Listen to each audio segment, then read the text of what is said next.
Olá!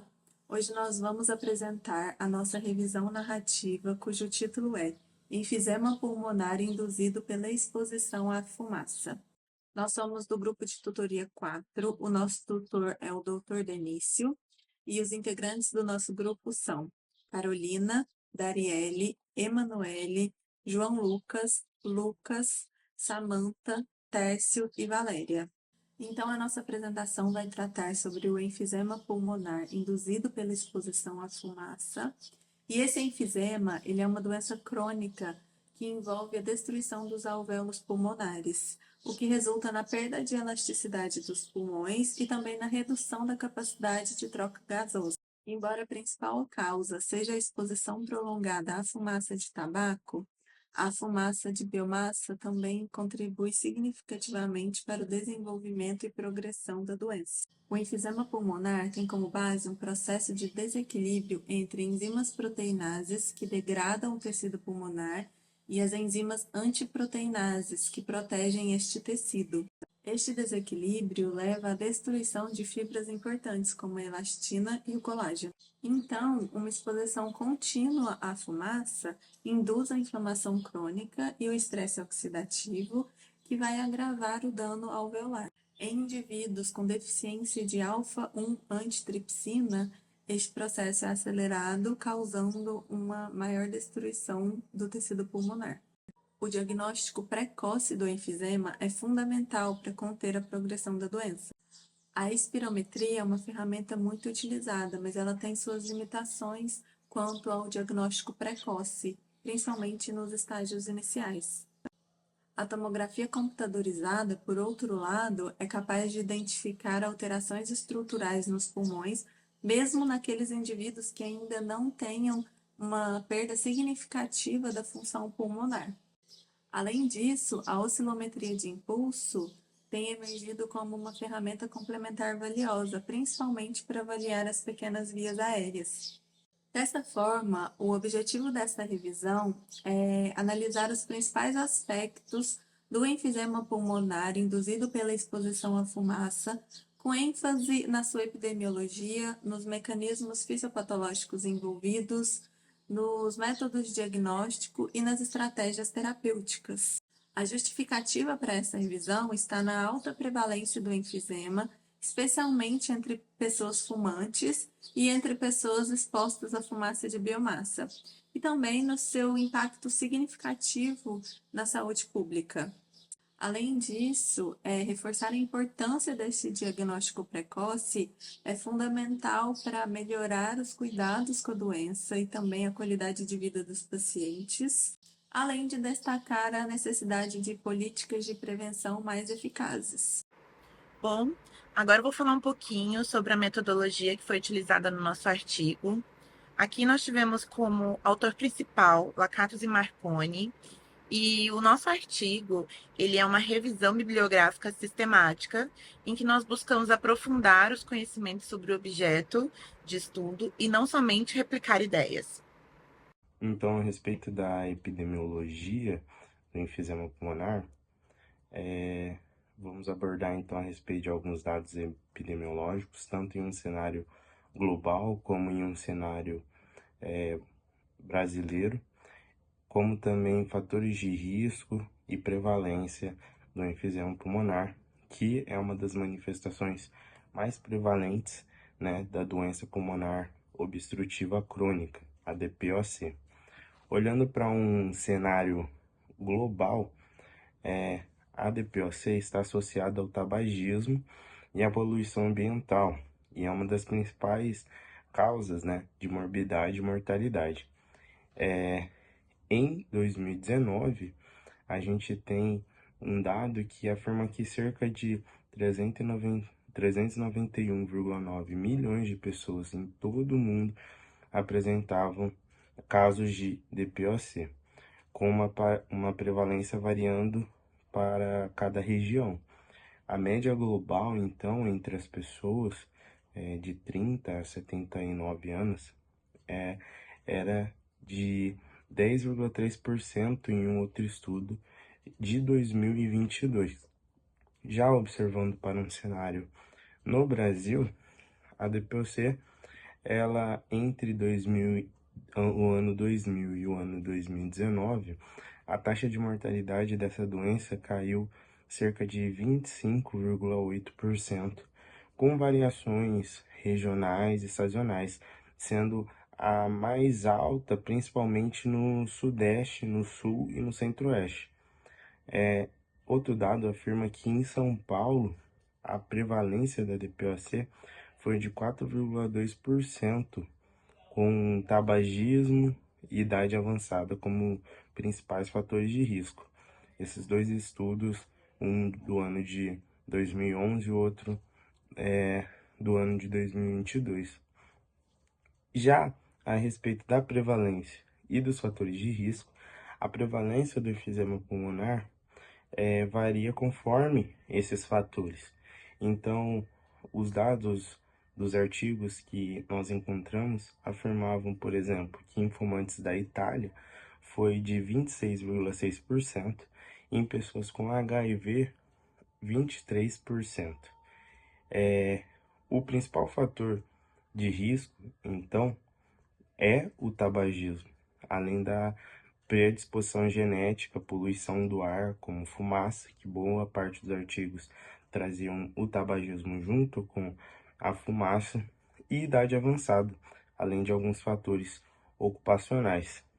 Então, esses dados epidemiológicos, eles foram apresentados por diversos artigos, por mais que ainda, de certa forma, escassos. O enfisema pulmonar é uma doença crônica e progressiva, cuja principal característica é a destruição dos alvéolos, que são pequenas estruturas pulmonares responsáveis pela troca de oxigênio e gás carbônico. Essa condição causa uma perda significativa da elasticidade pulmonar, o que impede que os pulmões esvaziem completamente o ar, levando à hiperinsuflação. Dentre as principais causas da doença está a exposição prolongada à fumaça, pois os produtos químicos presentes no cigarro danificam o tecido pulmonar, desencadeando processos inflamatórios que destroem os alvéolos e comprometem as vias aéreas. Além do cigarro, a exposição à fumaça de biomassa, que é proveniente da queima de madeira e carvão, por exemplo, também pode levar ao desenvolvimento do enfisema. Um fator genético também relacionado ao enfisema é a deficiência de alfa-1 antitripsina, que é uma proteína protetora dos pulmões. Então, quando há deficiência dela, os pulmões tornam-se vulneráveis a lesões. O enfisema provoca mudanças físicas profundas nos pulmões, como a destruição alveolar, que reduz a superfície respiratória, dificultando a troca de gases.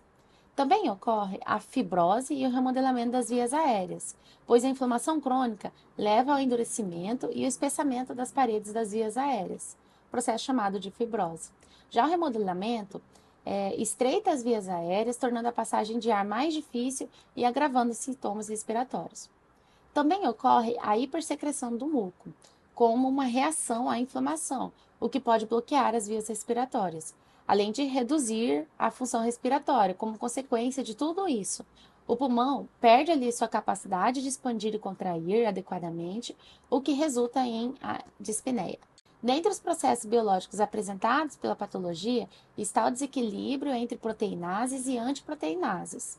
No pulmão saudável, existe um equilíbrio delicado entre essas proteínas.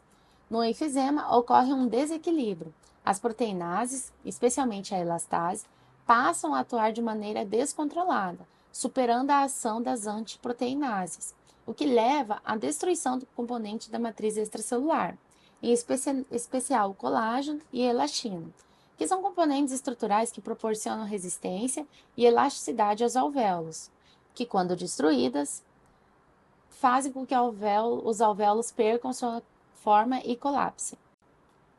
Um dos mecanismos mais recentes identificados no enfisema é o acúmulo de ATP extracelular nas vias aéreas, durante o processo inflamatório, principalmente em resposta à exposição à fumaça, o que ativa os receptores purinérgicos, que estão presentes em células imunes, como os neutrófilos e os macrófagos, e essa ativação contribui para o recrutamento desses neutrófilos e macrófagos para os pulmões, intensificando a inflamação local e promovendo mais destruição tecidual. Além disso, há a liberação de citocinas pró-inflamatórias, como a IL-1 beta, que amplificam as respostas inflamatórias nos pulmões e promovem a degradação da matriz extracelular, contribuindo para a perpetuação do ciclo de destruição do tecido alveolar. Para exemplificar as alterações inflamatórias que ocorrem no tecido pulmonar, essa imagem é uma adaptação de um exame histológico do pulmão de um rato, em que podemos ver em A um pulmão normal, sem exposição à fumaça, e em D um pulmão que foi exposto à fumaça do cigarro. A seta fina indica os nódulos linfóides nas vias aéreas, já a seta grossa mostra a hipersecreção de muco.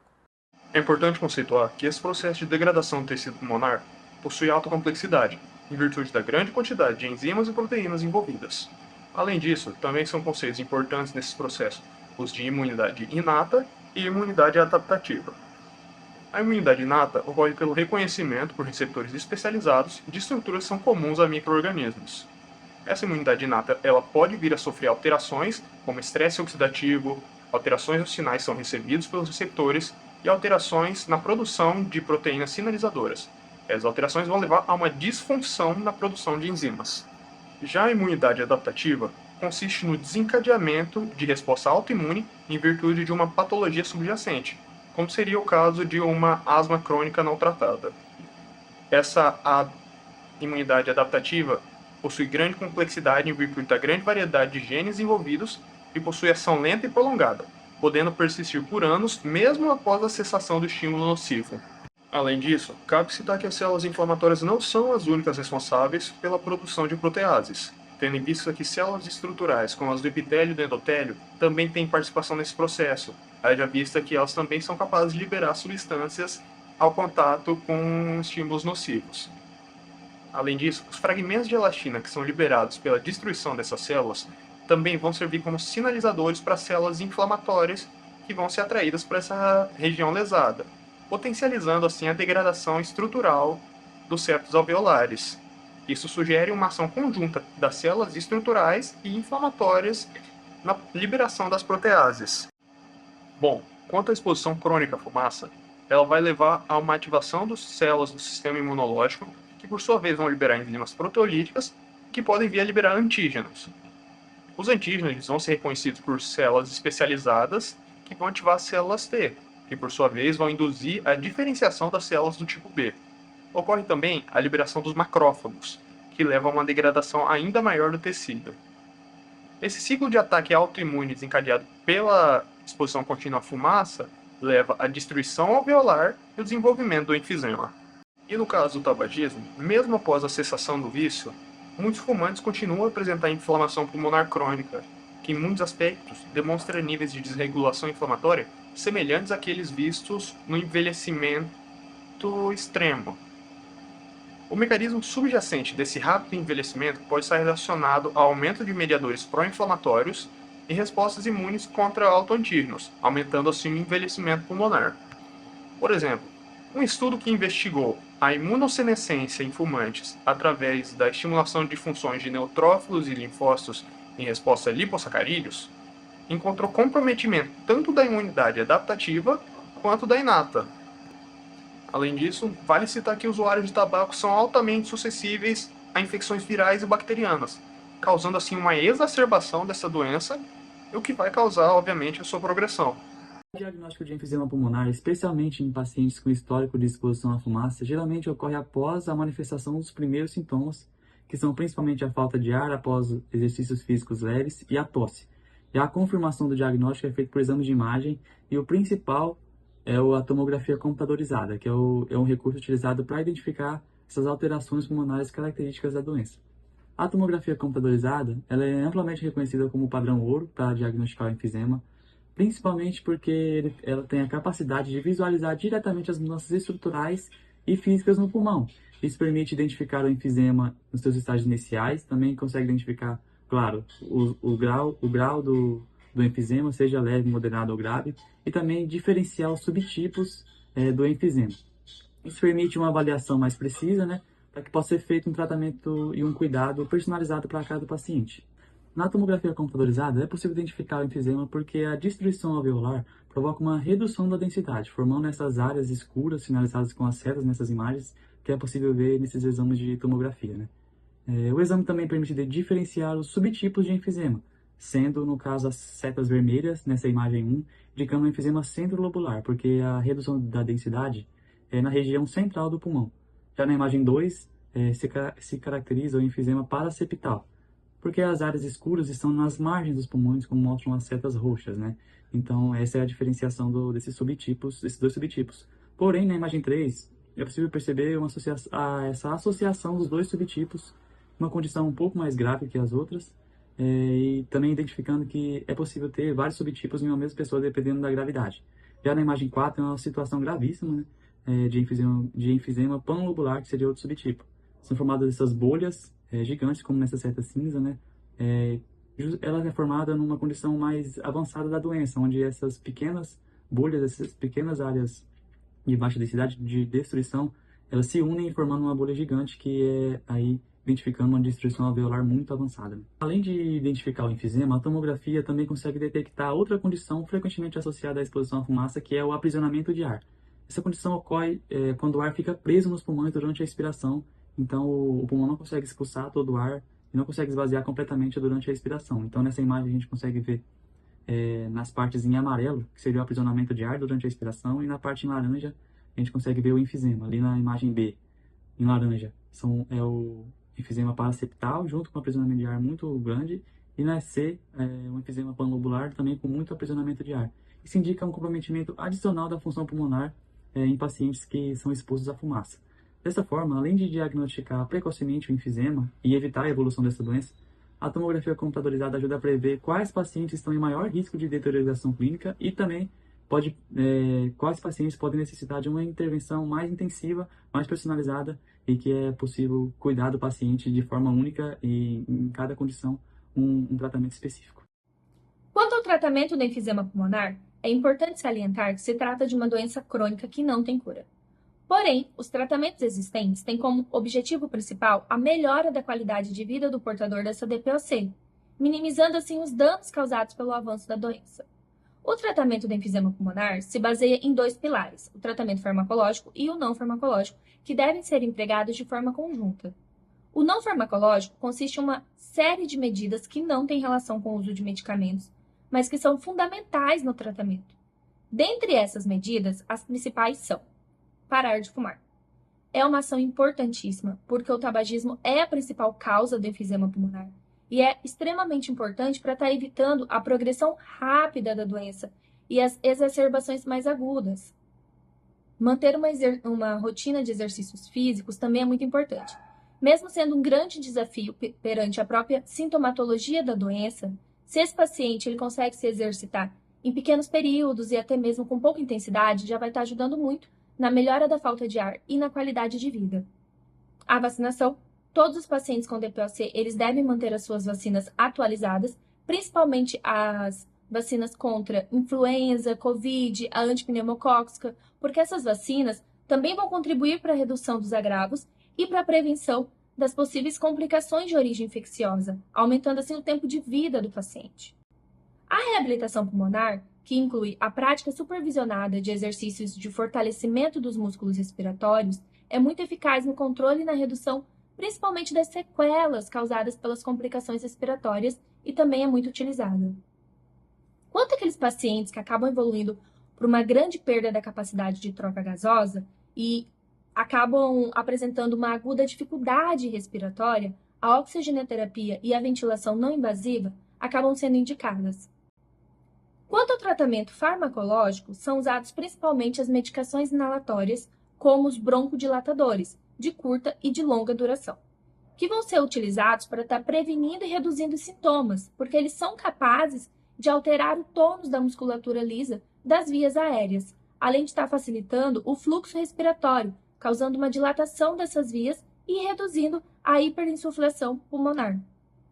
São utilizadas as três principais classes, de broncodilatadores, que é o beta-2 agonista, os anticolinérgicos e as metilxantinas, que são utilizadas considerando a intensidade dos sintomas de cada paciente. Outros medicamentos, como anti-inflamatórios e corticoides, também são usados em conjunto no tratamento farmacológico do enfisema. Nos casos graves, quando essas outras medidas já não são suficientes, as cirurgias passam a ser uma opção. Então, a cirurgia de redução do volume pulmonar, por exemplo, ela busca promover uma remoção de parte dos tecidos pulmonares danificados. Tem também os transplantes pulmonares, que são indicados nesses casos mais extremos, mas são procedimentos muito complexos e não são para todos os pacientes. Precisa seguir uma série de critérios para ser apto a essa cirurgia. E por fim, nos casos terminais, os cuidados paliativos são extremamente importantes. Eles devem ser realizados por uma equipe multidisciplinar para estar identificando precocemente os agravos respiratórios, assegurando um suporte adequado para amenizar os sintomas, proporcionando uma dignidade e o máximo de conforto para esses pacientes em seu estágio final de vida. A partir do que foi apresentado no nosso trabalho, nós podemos concluir que o enfisema pulmonar é um tipo de doença obstrutiva crônica, em que tem-se uma alteração da morfologia normal dos bronquíolos terminais. Isso pode ser causado por meio de um desequilíbrio entre as enzimas proteinases e antiproteinases. Além disso, também tem-se percebido que essa patologia pode se desenvolver a partir de um estresse oxidativo. Com isso, é importante que um diagnóstico precoce seja realizado. Ele pode ser feito por meio da realização de tomografias computadorizadas, que é o padrão ouro de identificação do enfisema, principalmente no início da doença, mas que também pode ser realizada a espirometria, contudo, não é um método tão eficaz para o início da doença. Além disso, também pode ser realizado uma oscilometria de impulso, que na verdade é tida como um diagnóstico complementar. A partir do que foi demonstrado, é possível perceber que o tabagismo influencia diretamente no desenvolvimento do enfisema e também no prognóstico do paciente. Com isso, o tratamento ele pode ser dividido em um tratamento farmacológico e um tratamento não farmacológico. O farmacológico ele é realizado especialmente por meio do uso de broncodilatadores de curta duração ou de longa duração. Já esse tratamento não farmacológico, ele envolve principalmente mudanças de hábito desses pacientes, especialmente parar de fumar, no caso das pessoas que têm essa relação com o tabagismo, e também a realização de exercícios físicos. Em casos mais graves, é possível que seja indicado medidas cirúrgicas, como a realização de transplantes do transplante pulmonar. Mas também pode ser indicada a contratação de uma equipe multidisciplinar para que seja realizado o tratamento paliativo desse paciente.